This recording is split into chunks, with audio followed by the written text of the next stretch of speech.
একঘেয়ে নগর জীবনের ক্লান্তি জোড়াতে প্রকৃতির সান্নিধ্য যাদের পছন্দ তাদের জন্য ঘুরে বেড়ানোর আদর্শ স্থান হতে পারে সিলেট শহরতলির খাদিমনগর জাতীয় উদ্যান। রিজার্ভ ফরেস্ট হিসেবে বেশি পরিচিতি এই ঘন বনের উদ্যানের নানা প্রজাতির উদ্ভিদ আর পাখপাখালির কিচিরমিচিরে ডুব দেওয়ার পর আপনার মনে হতে পারে হাতের নাগালে এমন একটা স্বর্গীয় উদ্যান থাকলে আর চিন্তা কি। যখন তখন সদল বলে ঘুরে আসা যাবে শহরতলির এই সবুজ মায়াময় ভুবনে। প্রিয় দর্শক, বাংলা ভিউর পর্যটন বিষয়ক অনুষ্ঠান ঘুরানটির আজকের পর্বে আমরা আপনাদেরকে নিয়ে যাব সিলেট সদরের খাদিমনগর জাতীয় উদ্যানে। খাদিম উদ্যানে ঢোকার পর বিভিন্ন ধরনের বাঁশ, বেত, ঢাকি জাম, চাপালিশ, কমলা, কামিনী, কাঁঠাল সহ প্রায় 217 প্রজাতির উদ্ভিদ এবং গাছপালা দেখতে দেখতে এগুতে থাকুন। সবুজের মাঝে হারিয়ে যেতে হলে আপনাকে ঢুকতে হবে উদ্যানের আরও ভিতরে। এজন্য আপনাকে ব্যবহার করতে হবে নির্ধারিত ওয়াকিং ট্রেল। পায়ে হেঁটে টিলার উপরে ওঠা ও এখানকার জীববৈচিত্র্য দেখার জন্য রয়েছে দুইটি ট্রেল, একটি 45 মিনিটের, অপরটি 2 ঘন্টার। ওয়াকিং ট্রেল দিয়ে হাঁটা শুরু করতে গিয়ে আপনার গা শিহরে উঠতেই পারে। ঘন সবুজ বনের ভিতর মাত্র 1 থেকে 1.5 হাত প্রশস্ত আঁকাবাঁকা রাস্তা, তাও আবার অমসৃণ। রাস্তায় মাঝে মাঝে চোখে পড়বে স্বচ্ছ পানির ছড়া। টিলার উপর উঠতে উঠতে আপনি যখন পরিশ্রান্ত তখন এই ছড়ার শীতল পানিতে পা ভিজিয়ে সঞ্চয় করে নিতে পারেন নতুন শক্তি। ওয়াকিং ট্রেল দিয়ে হাঁটতে হাঁটতে ডানে বাঁয়ে দেখবেন নাম না জানা আরো অনেক ধরনের উদ্ভিদ আর বৃক্ষলতা। উঁচু নিচু সরু পথ দিয়ে আপনাকে চলতে হবে, পা ফেলতে হবে সতর্ক হয়ে, কারণ এই উদ্যানে বিভিন্ন ধরনের সাপ আছে অজগরও। বনের গভীরে প্রবেশে ইচ্ছুকরা সঙ্গে রাখুন পানি এবং হালকা খাবার। হাঁটতে হাঁটতে ক্লান্তি জোড়াতে আপনার জন্য আছে বন বিভাগের সৌজন্য আসন পাতা, এগুলোতে বসে বিশ্রাম নিতে পারেন অনায়াসে। এই উদ্যানে 83 প্রজাতির প্রাণীর বাস আছে। দোয়েল, ময়না, টিয়া, শ্যামা, বনমুরগ, মথুরা, শালিক ইত্যাদি পাখির সাথে আছে বানর, হনুমান, শিয়াল, বনবিড়াল, বেজি, কাঠবিড়াল, খরগোশ, মেছোবাঘ। সাপের মধ্যে আছে অজগর, দারাইশ, উলুবুড়া, চন্দ্রবুড়া সহ আরো নানা ধরনের বিষধর সাপ। বনের গভীরে বোমাঘর নামে একটি ঘর আছে। দেখেই বোঝা যায় ইটের তৈরি ঘরটি অনেক পুরনো। দ্বিতীয় বিশ্বযুদ্ধের সময় এই ঘরটি বানিয়েছিল ব্রিটিশ সেনাবাহিনী। তারা এখানে বোমা সহ অস্ত্র ও গোলাবারুদ রাখতেন, আর তাই আজও ঘরটি বোমাঘর হিসেবে পরিচিত। বর্তমানেও এখানে মাঝে মাঝে বাংলাদেশ সেনাবাহিনীর প্রশিক্ষণ কার্যক্রম চালানো হয়। খাদিমনগর জাতীয় উদ্যানে হাইকিং এর সুযোগ সুবিধা এবং পর্যটকদের রাত যাপনের ব্যবস্থাও আছে। আমি এখানের খাদিমনগরের উদ্যানের সহকারী কর্মকর্তা।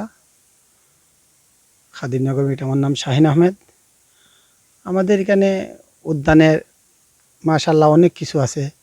যেমন এখানে 2 ঘন্টা পায়ে হাঁটার রাস্তা দিয়ে আপনি 2 ঘন্টা হাঁটিয়া গেলে আপনারা দেখতে পারবেন মথুরা, তারপরে খালো বিড়াল, তারপরে খালো কুকুর, তারপরে আপনার কালো শিয়ালও আছে এখানে, তারপরে অজগর, বিভিন্ন প্রজাতির পাখি।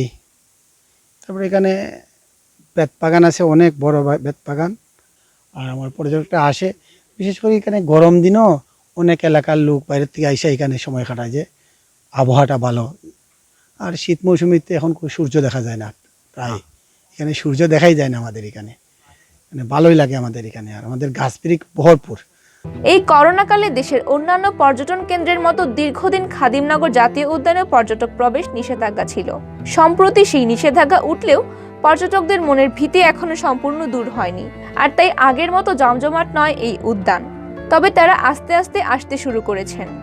যারা আসছেন তারা রীতিমতো মুগ্ধ। যেমন ব্রাহ্মণবাড়িয়া থেকে আসা 3 বন্ধুর কথাই ধরুন। তারা এই উদ্যানের সংবাদ জানতে পেরেছেন গণমাধ্যমের সুবাদে। এসএসসি পরীক্ষা দিয়ে একসাথে তারা 9 বন্ধু ছুটে এসেছেন সিলেটে। খাদিমনগর জাতীয় উদ্যান দর্শনের পর বাংলা ভিউর দর্শকদের উদ্দেশ্যে তাদের মনে আবেগ আর অনুভূতি প্রকাশ করলেন এভাবে। আমরা যতটুকু ভাবছিলাম আইসা দেখে মনে হচ্ছে যে পরিবেশটা আসলে তার চাইতে অনেক বেশি সুন্দর, এবং নিরাপত্তার ব্যবস্থাটা মনে হচ্ছে ভালোই, এবং যে স্টাফ আছে তাদের আচরণটা ভালোই। তারা আমার সাথে ভালোই ব্যবহার করছে, এবং যে ব্যবস্থা আমরা দেখতেছি আলহামদুলিল্লাহ ভালোই। আজকে আসলে আসছি তো কিছুক্ষণ মাত্র, একটা বানর দেখা হয়েছে, আমাদের দেখা হয়েছে, আর একটা ওই বন্য বিড়াল দেখা হয়েছে। বড় উদ্দেশ্যে বলতে চাই আমি, এই জায়গাটা সবারই পরিদর্শন করা উচিত। যে পরিদর্শন করবে না সে খুব সুন্দর একটা জায়গা মিস করবে। সপরিবারে এই উদ্যানে যারা বেড়াতে আসেন তারা সাধারণত গভীর বনে প্রবেশের পরিবর্তে বন বিভাগের অফিস সংলগ্ন এলাকায় অবস্থান করেন। এখানে পিকনিক স্পট আছে, আছে নিরাপদে ঘোরাফেরা করার মতো জায়গাও। পাহাড়ের পাদদেশে ব্যাঙের ছাতার মতো একটি বসার আসনও আছে, যা পর্যটকদের মনোযোগ আকর্ষণ করে। এমদাদুল হক মিয়াজি একজন কাস্টমস কর্মকর্তা। তিনি তার স্ত্রী সন্তান সহ পরিবারের আরও কয়েকজন সদস্যকে নিয়ে ঘুরতে এসেছেন খাদিমনগর জাতীয় উদ্যানে। তিনি যেমন মুগ্ধ, তেমনি মুগ্ধ তার 2 মেয়ে এবং স্ত্রীও। শুনশান নীরবেই বনভূমিতে কিছুটা সময় কাটানোর পর তাদের আবেগ অনুভূতির কথা তুলে ধরলেন দর্শকদের উদ্দেশ্যে, সাথে কিছু পরামর্শ। আমি মোহাম্মদ এমদাদুল হক মিয়াজি, আমি সহকারী রাজস্ব কর্মকর্তা হিসেবে জাতীয় রাজস্ব বোর্ডের আন্ডারে কর্মরত। এখানে ফ্যামিলি নিয়ে ঘুরতে এসেছিলাম।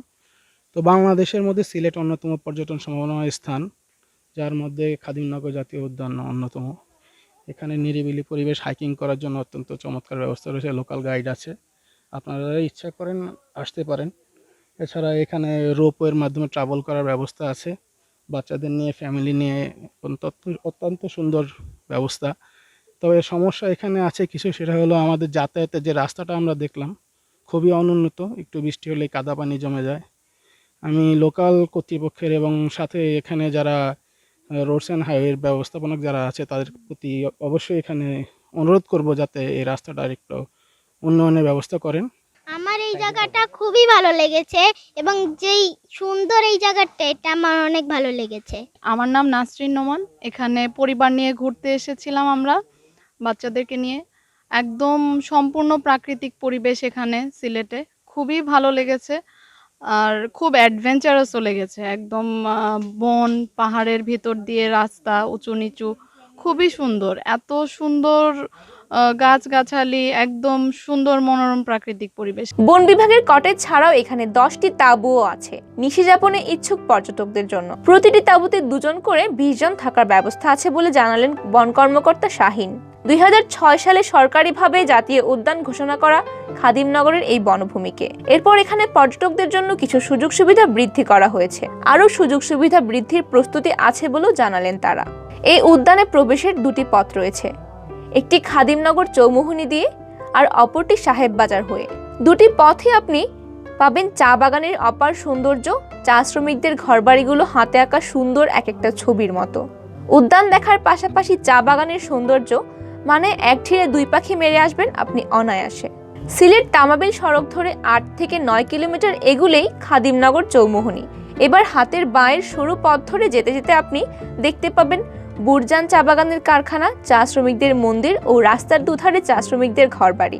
আরও খানিকটা এগুলে পাবেন 3 রাস্তার মোড়। বাঁয়ের কাঁচা রাস্তাটি এড়িয়ে চলুন ডান দিকের পিচ ঢালা রাস্তা দিয়ে। আরও কিছু দূর এগুলেই আপনি প্রবেশ করবেন বুরজান চা বাগান এলাকায়। এই রাস্তা দিয়ে এগুলে আরেকটা 3 রাস্তার সংযোগস্থল পাবেন। এখানে খাদিমনগর উদ্যানে যাওয়ার সংকেত পাবেন বন বিভাগের একটি সাইনবোর্ডে। বাঁয়ের রাস্তা ধরে এগিয়ে যান আরও 3 কিলোমিটার, তারপর আপনাকে স্বাগত জানাবে বন বিভাগের কিছু সাইনবোর্ড আর টিকিট কাউন্টারের কর্মকর্তারা। টিকিট কাটুন এবং প্রবেশ পথের বাঁয়ে দেখবেন 3টি কালী মূর্তি। গভীর অরণ্যে চমৎকার এই মূর্তিগুলো আপনার ভ্রমণ আনন্দে যোগ করবে ভিন্ন মাত্রা। আর আপনি সনাতন ধর্মাবলম্বী হলে মানসিক প্রশান্তির দারুণ একটা উপলক্ষ দিবে এই কালী মূর্তি। খাদিমনগর জাতীয় উদ্যানে যেতে পারেন আপনি সিলেট মহানগরীর আম্বরখানা থেকে বিমানবন্দর সড়ক হয়ে। ধোপাগুল পয়েন্ট থেকে হাতের ডানের সাহেব বাজার মুখে রাস্তা ধরে এগোতে থাকুন। সাহেব বাজারের চৌরাস্তায় পৌঁছে ডান দিকের সরু পিচ ঢালা পথ দিয়ে যেতে যেতে একসময় আপনি পৌঁছে যাবেন বুরজান চা বাগান এলাকায়। বাগানের ইটের সুরকি বিছানো পথ দিয়ে আপনাকে এগুতে হবে। এরপর আঁকাবাঁকা কাঁচা রাস্তা এবং আবারও পিচ ঢালা পথে এগুতে থাকুন। রাস্তার দুধারে চা বাগানের সবুজ গালিচা আপনার ভ্রমণ আনন্দকে বাড়িয়ে দেবে কয়েক গুণ। এরপর পাবেন আবার একটা পিচ ঢালা পথ। এই পথের ডান দিকে ছুটতে থাকুন। চা শ্রমিকদের পরিচ্ছন্ন ঘরবাড়ি, ছোটখাটো বাজার, দোকানপাট ইত্যাদি দেখতে দেখতে এগিয়ে যান আরও প্রায় 1 কিলোমিটার। দেখবেন খাদিমনগর জাতীয় উদ্যানের টিকিট কাউন্টারের সাইনবোর্ড। ব্যাস আর একটু এগুলেই পাবেন বন বিভাগের তোরণ, কটেজ, অফিস এবং অন্যান্য স্থাপনা। ও হ্যাঁ, টিকিটের দাম বলা হয়নি। প্রাপ্তবয়স্কদের জন্য প্রতিটি টিকিটের মূল্য 24 ও শিক্ষার্থী বা অপ্রাপ্তবয়স্কদের জন্য টিকিটের মূল্য 12 টাকা।